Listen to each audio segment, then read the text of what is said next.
नमस्कार। आप सुन रहे हैं द बॉलीवुड रेडियो और मैं हूं आपके साथ आकाश। दोस्तों, आज के इस पॉडकास्ट में किस्सा है राजेश खन्ना और शबाना आजमी की बेहतरीन फिल्म थोड़ी सी बेवफाई का।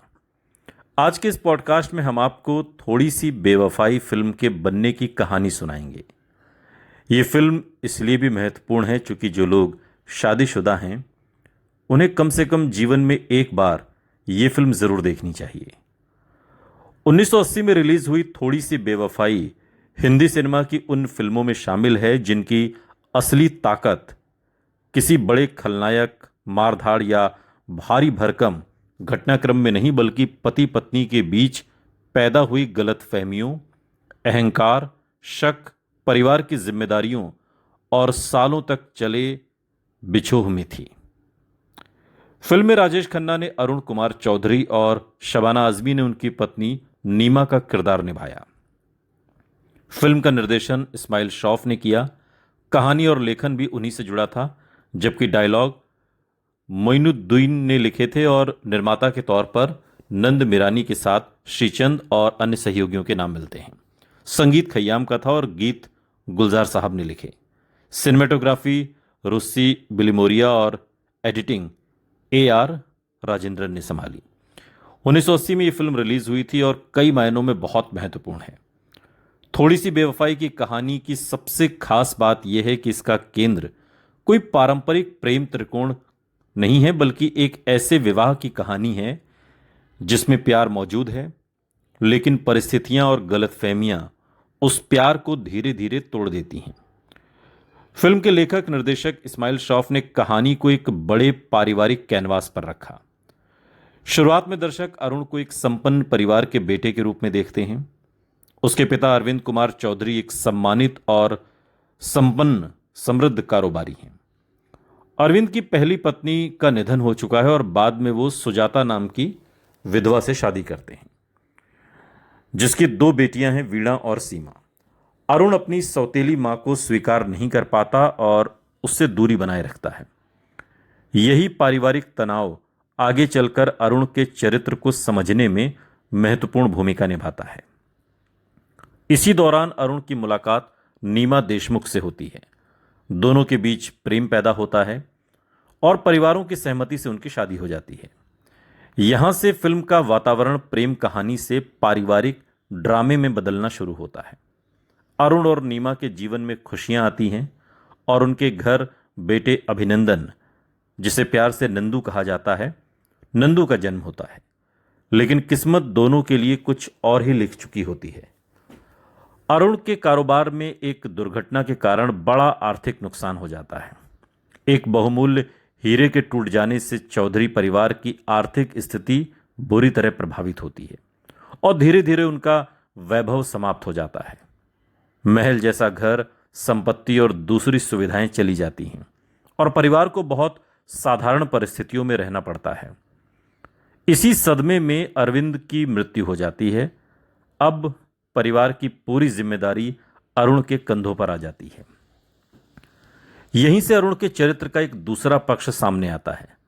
जो व्यक्ति पहले अपनी सौतेली मां सुजाता को स्वीकार नहीं करता था, वही पिता की मृत्यु के बाद उसकी और उसकी बेटियों की जिम्मेदारी अपने ऊपर लेता है।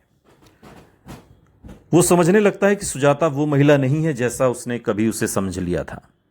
दूसरी तरफ नीमा को लगता है कि उसके पति का पूरा ध्यान अब उसके अपने परिवार और सौतेली मां की जिम्मेदारियों पर चला गया है। आर्थिक तंगी, घर की परेशानियां और आसपास के लोगों की बातें पति पत्नी के रिश्ते में तनाव बढ़ाने लगती हैं।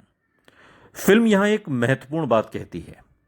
कई बार किसी रिश्ते को तोड़ने के लिए किसी तीसरे व्यक्ति का प्रेम में आना जरूरी नहीं होता, केवल गलतफहमी ही काफी होती है।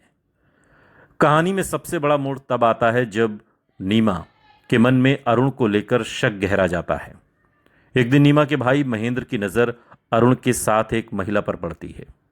यह महिला डॉक्टर करुणा है, जो परिवार की परिचित और डॉक्टर है। महेंद्र जो देखता है उसे अपनी बहन तक इस तरह पहुंचाता है कि नीमा को लगता है कि अरुण के जीवन में कोई दूसरी महिला आ गई है। वास्तव में अरुण और करुणा के बीच वो संबंध नहीं है जिसका नीमा को संदेह होता है। लेकिन यहां सबसे दुखद बात यह है कि नीमा अपने पति से सीधे सच जानने की बजाय शक पर विश्वास कर लेती है। वो अपने बेटे अभिनंदन को लेकर मायके चली जाती है और धीरे धीरे मामला अदालत तक पहुंच जाता है। अदालत के फैसले के बाद अरुण अपने बेटे से केवल सीमित समय के लिए ही मिल सकता है। कहानी के अनुसार उसे हर रविवार शाम 4 बजे बेटे से मिलने की अनुमति मिलती है। लेकिन ये मुलाकातें भी आसान नहीं हैं।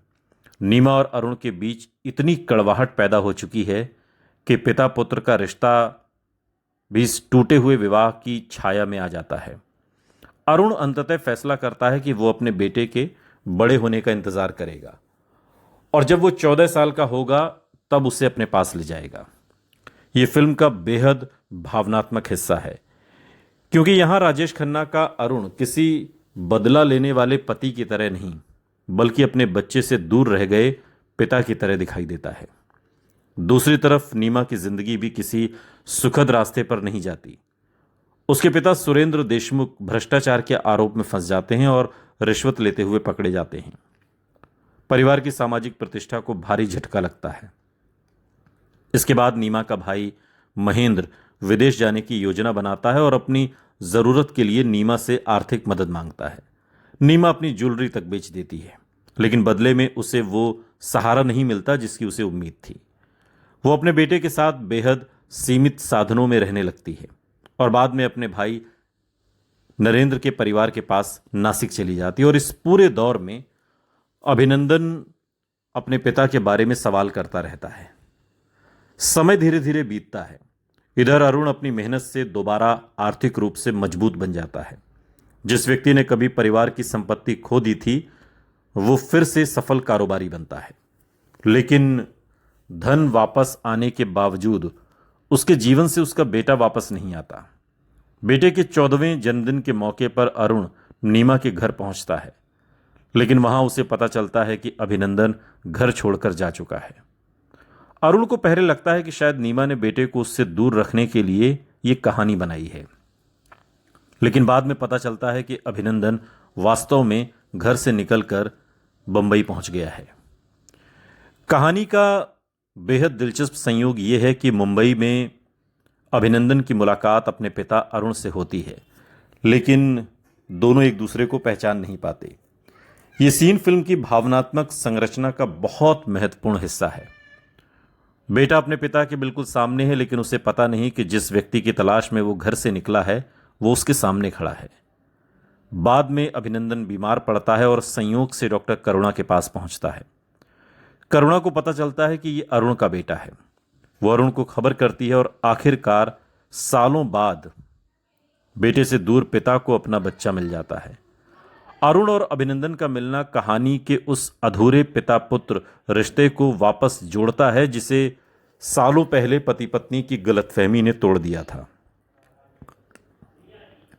अभिनंदन जब अपनी मां के पास लौटता है तो उसे बताता है कि उसने अपने पिता को खोज लिया है और तब नीमा के भीतर भी पुराने रिश्ते को लेकर भावनाएं फिर जागती हैं। लेकिन अरुण अब भी पुराने जख्मों के कारण नीमा से दूरी बनाए रखना चाहता है। इसके बाद अभिनंदन बड़ा होकर कॉलेज पहुंचता है और मीनू से मोहब्बत करने लगता है, जिसके किरदार में पद्मिनी कोल्हापुरे हैं। लेकिन कहानी फिर एक दुर्घटना से नया मोड़ लेती है। बाइक दुर्घटना में अभिनंदन गंभीर रूप से घायल हो जाता है और अस्पताल में भर्ती होता है। इस संकट की घड़ी में अरुण और नीमा दोनों अपने बेटे के पास पहुंचते हैं। सालों बाद दोनों एक ही जगह, एक ही चिंता और एक ही दर्द के सामने खड़े होते हैं। बेटे की जिंदगी बचाने की चिंता उनके पुराने गिले शिकवों से बड़ी हो जाती है और आखिरकार नीमा को एहसास होता है कि उसने अरुण के बारे में गलत समझा था। दोनों के बीच सालों से जमा कड़वाहट पिघलती है और अभिनंदन की इच्छा होती है कि उसके माता पिता फिर एक साथ आ जाएं और अंततः परिवार का बिखराव समाप्त होता है। ये पूरी कहानी है इस फिल्म की। थोड़ी सी बेवफाई फिल्म की सबसे बड़ी उपलब्धियों में इसका संगीत रहा। खय्याम ने संगीत दिया और गुलजार ने गीत लिखे। फिल्म के संगीत में उस दौर की चकाचौंध वाली धुनों की जगह भावनाओं, ठहराव और शब्दों को महत्व दिया गया। फिल्म का सबसे मशहूर गीत हजार राहें मुड़ के देखीं कहीं से कोई सदा ना आई, जिसे किशोर कुमार और लता मंगेशकर ने गाया। और ये गीत अरुण और नीमा के टूटे रिश्ते की पूरी भावनात्मक स्थिति को जैसे आवाज देता है। गीत के लिए गुलजार को फिल्म फेयर सर्वश्रेष्ठ गीतकार और किशोर कुमार को सर्वश्रेष्ठ पुरुष प्लेबैक सिंगर का पुरस्कार मिला। यह गीत 1980 की बिनाका गीतमाला की वार्षिक सूची में भी शामिल रहा। फिल्म का दूसरा बेहद लोकप्रिय गीत है आंखों में हमने आपके सपने सजाए हैं, जिसे लता मंगेशकर और किशोर कुमार ने गाया। और आज बिछड़े हैं एक गीत ये भी है जिसे भूपेंद्र सिंह ने अपनी गहरी और दर्द भरी आवाज दी। फिल्म में बरसे फुहर कांच की बूंदें बरसे जैसे आशा भोसले की आवाज में गाना है। मौसम मौसम लवली मौसम को अनवर और सुलक्षणा पंडित ने गाया है। सुनो ना भाभी जगजीत कौर और सुलक्षणा पंडित की आवाज है। ये कुल मिलाकर इसमें 8 गाने हैं फिल्म में राजेश खन्ना और शबाना आजमी के अलावा ए.के. हंगल, उर्मिला भट्ट, पद्मिनी कोल्हापुरे, देवेन वर्मा, श्रीराम लागू, जलाल आगा, शशि किरण, प्रीति गांगुली, दीना पाठक, लीला मिश्रा और गौरी खुराना, सिद्धार्थ रे, विजू खोटे, तमाम कलाकार इस फिल्म का हिस्सा हैं। और एक दिलचस्प तथ्य ये भी है कि बाद में हिंदी सिनेमा की मशहूर अभिनेत्री बनी खुशबू ने इस फिल्म में बाल कलाकार के तौर पर अपनी उपस्थिति दर्ज कराई है। और फिल्म बॉक्स ऑफिस पर उस दौर में 1,30,00,000 का कारोबार इस फिल्म ने किया और एक तरीके से ये फिल्म हिट मानी गई। हालांकि राजेश खन्ना का जो सुपरस्टारडम का दौर था वैसी तो नहीं थी, लेकिन ये फिल्म काफ़ी अच्छी थी।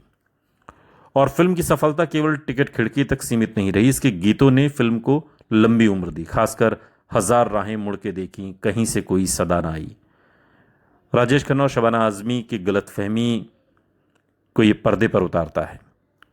दरअसल थोड़ी सी बेवफाई को सिर्फ राजेश खन्ना और शबाना आजमी की प्रेम कहानी कहना इस फिल्म के साथ न्याय नहीं होगा।